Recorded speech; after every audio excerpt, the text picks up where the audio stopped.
contest. Look, the Warriors led by as many as 20. Houston got this one pretty fairly close, but weren't able to close it out in the third, and Golden State ran away with this one. Speaking of Curry finishing his night with 22 points, 10 boards, 7 assists, Buddy Hield leading the way with 33 on the day. But it wasn't quite enough as Golden State, the experience, the talent, the shooting of Steph Curry, they're moving on to the second round.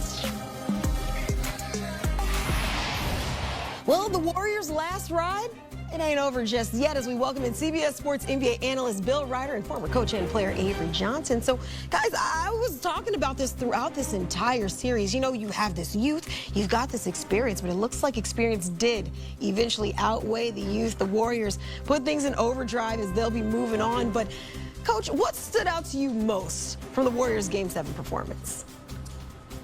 Well, the Houston Rockets need to go back in the laboratory when you're trying to play a zone defense against the Golden State Warriors. And then when you play a zone defense against the Golden State Warriors, you cannot leave two people open, Steph Curry and Buddy Hield. The zone is designed to force non-shooters like Draymond Green to shoot threes consistently. But for some reason, they allow Buddy Hield to just go off in the first half. And then Steph Curry took over in the second half. Steph Curry on their pick and rolls should have been trapped and re-trapped consistently. Somehow they allowed him to have shooting pockets and windows. But it was just a strategy of the Golden State Warriors. They left Amen Thompson open. They dared him to beat him because they didn't want any of their three-point shooters to really get ignited from behind the three-point line. So solid strategy by the Golden State Warriors. I don't know what the Houston Rockets were doing on defense.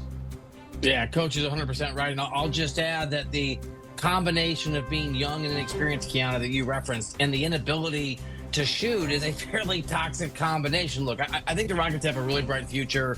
They're young. They were the 2 seed. This is incredible experience. Them Coach knows better than anybody. You got to kind of work your way up to that championship resume and that championship experience they hope to have someday. But they need some shooters. They need someone to go out there and create some offense. Jalen Green is way too inconsistent, was largely inconsistent in the series. I love Amen Thompson, but he's not a guy, at least from a shooting perspective yet, that has that in his arsenal. This was a tale of two very different teams, even though we were in a Game 7. You had a squad in the Warriors who have been there, done that, and who obviously can hit shots when they had the chance. Coach just walked us through how Houston made that easier than they should have.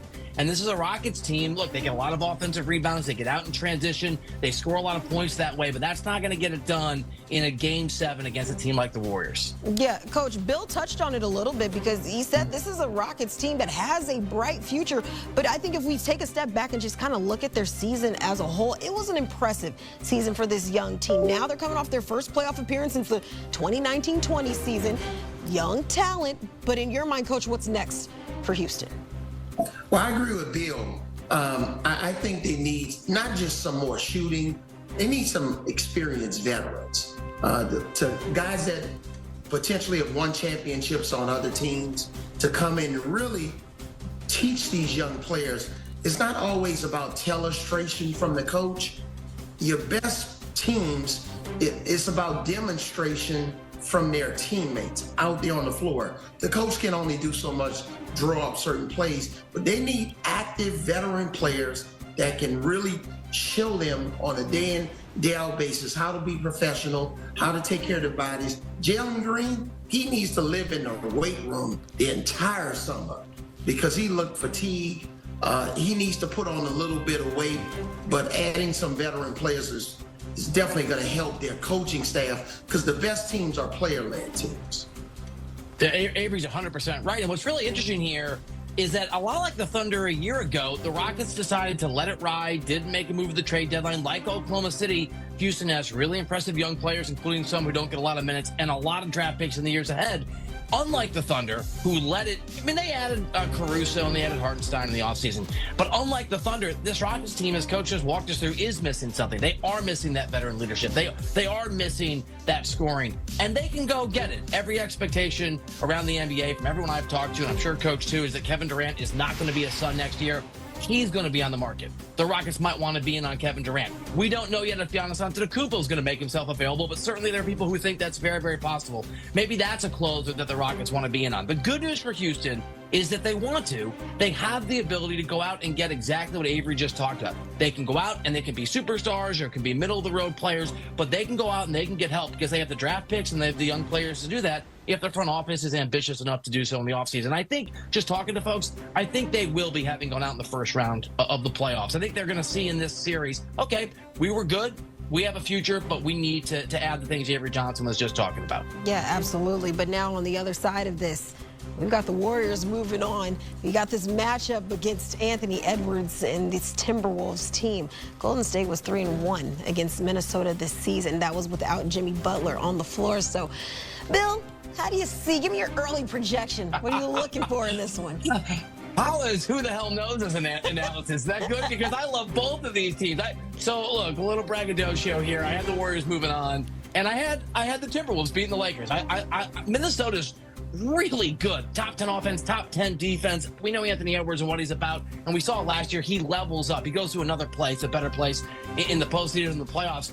My sort of lean, the joke that a GM once told me is if you make a prediction of a team in 7, it actually means you don't know. So I'll go Warriors in 7 because I don't know. I mean, these are two really good basketball teams, and I'm not trying to disrespect in any way the Thunder. The Thunder will give you the favorites whoever they play, but if the Thunder make the conference finals, whoever wins Warriors Timberwolves can beat them. I'm not saying they'll be favored, but both of these teams have an amazing ceiling, and they're so different because obviously the Warriors are led by Steph Curry. We saw that amazing second half where he just had 19 points. He's got that experience, the resume. He's won 4 championships. Anthony Edwards hasn't done that yet, but there's every reason to believe on the small sample size we've watched him that he will eventually. So, Kiana, I don't know, but I'll lean Warriors, and I can't wait to see who wins this thing. Well, I'm going to take the Timberwolves, and here's the reason why. Especially if Rudy Gobert looks like Tim Duncan in this series, the way he did in that closeout game against the Los Angeles Lakers, I don't think the Warriors have enough size inside to offset and reduce Rudy Gobert's production. And then with the Timberwolves wing players, they're long, athletic. I think they'll do a good job on Jimmy Butler and Steph Curry. I like the Timberwolves in 7 games. I think they'll win the rebound game. The additions of Rudy, not only Rudy Gobert, Julius Randle, and DiVincenzo from the Knicks, they were really important to the Minnesota Timberwolves. So I like Minnesota in 7 games. All right, we're on opposite sides of this one. Bill liking the Warriors in 7, Avery liking the Wolves in 7. But there's one fact that neither one of you guys brought up that I think is going to be very important, and maybe I could be very wrong. But the Warriors have played extra games, extra days. This is an older team. Meanwhile, the